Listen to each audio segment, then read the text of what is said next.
নতুন দলিল লিখতে ক্রেতা বা গ্রহীতার যে বিষয়ে সচেতন থাকা জরুরি, আজকে সেই বিষয়গুলো নিয়ে বিস্তারিতভাবে আলোচনা করব।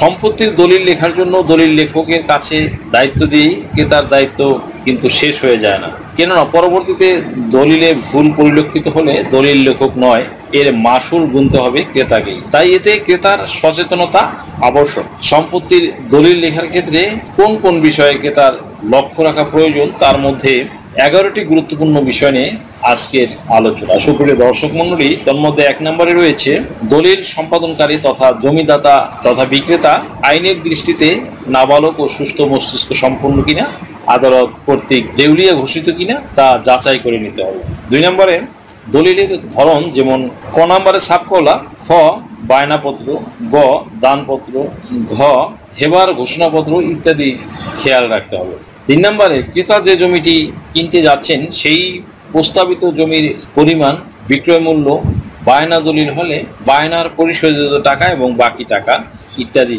দেখে নিতে হবে। 4 নম্বরে পক্ষ পরিচয় তথ্য, যেমন দলিল গ্রহীতা, প্রথম পক্ষ, দলিল দাতা, দ্বিতীয় পক্ষ, উভয় পক্ষের পূর্ণ নাম, ঠিকানা, পেশা, ধর্ম ইত্যাদি। দলিল গ্রহীতার ক্ষেত্রে জাতীয় পরিচয়পত্র এবং দাতার ক্ষেত্রে আগত খতিয়ান সর্বশেষ জরিপ নামজারি খতিয়ানের সাথে মিল রেখে নাম ঠিকানা লেখা হয়েছে কিনা তা দেখতে হবে। 5 নম্বরে রয়েছে সত্ত্বের বর্ণনা, যেমন জমির দাতার মালিকানার ভিত্তি, দলিল মূল্য হলে পূর্বের দলিলের নম্বর ও তারিখ, পর্চা খতিয়ান নম্বর ইত্যাদি। 6 নম্বরে জমির বিক্রেতা যদি জমিটি উত্তরাধিকার সূত্রে পেয়ে থাকে তাহলে মূল মালিকের সাথে বিক্রেতা যোগসূত্র সম্পর্ক সঠিক আছে কিনা তা জেনে নিতে হবে। 7 নম্বরে দলিলে প্রস্তাবিত জমির তফসিল, যেমন জেলার নাম, উপজেলার নাম, রেজিস্ট্রি অফিসের নাম, মৌজার নাম, জেএল নম্বর, দাগ নম্বর, খতিয়ান নম্বর এবং জমির শ্রেণী আগত খতিয়ানের সাথে মিল আছে কিনা দেখে নিতে হবে। জমির তফসিল লেখার সময় প্রত্যেক দাগের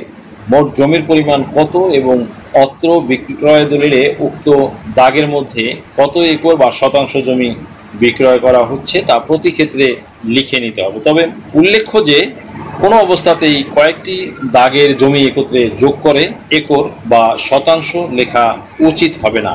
8 নম্বরে ক্রেতা যে জমিটি ক্রয় করতে চাচ্ছে সেই জমিটির চৌহদ্দি ঠিক আছে কিনা, অর্থাৎ উত্তর, দক্ষিণ, পূর্ব, পশ্চিমে জমির বর্ণনা সহ মালিকের নাম উল্লেখ করতে হবে। 9 নম্বরে জমির বিক্রেতা বা দলিল দাতা দলিলের প্রথম পৃষ্ঠার উপরের ডান পাশের নিচে থেকে উপরের দিকে তার নিজ নাম স্বাক্ষর করবেন, অথবা নিরক্ষর হলে নিজ নামের উপরে টিপসই প্রদান করেছেন কিনা তা দেখতে হবে।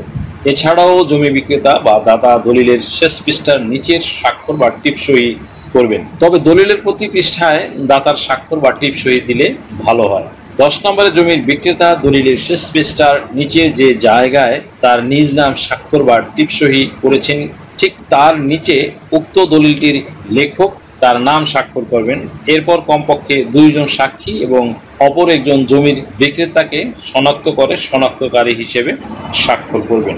সর্বশেষ এবং 11 নম্বর, দলিলে যতদূর সম্ভব কাটাকাটি, ঘষা মাজা, অস্পষ্টতা এড়াতে হবে। তবুও যদি কোনো রূপ ভুল ত্রুটি, ঘষা মাজা, কাটাকাটি হয়েও যায় তাহলে সেক্ষেত্রে উক্ত কাটাকাটি বা ঘষা মাজা যুক্ত লাইন এবং শব্দের ক্রম উল্লেখ করে দলিলের শেষাংশে কৈফিয়ত লিখে দলিল লেখককে তার নিচে স্বাক্ষর করতে হবে।